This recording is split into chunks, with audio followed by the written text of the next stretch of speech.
താഴ്വരയിൽ ചാക്കടപ്പ് പൂക്കുമ്പോൾ മഞ്ഞണിഞ്ഞ് മുട്ടുതൊട്ട് രാത്രി മുല്ല പൂക്കുമ്പോൾ പ്രണയനില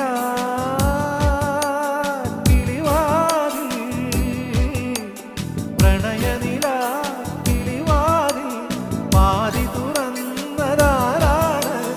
ഒരു നൂറിത്തം കാതിൽ ചൊന്നതാരാണ്?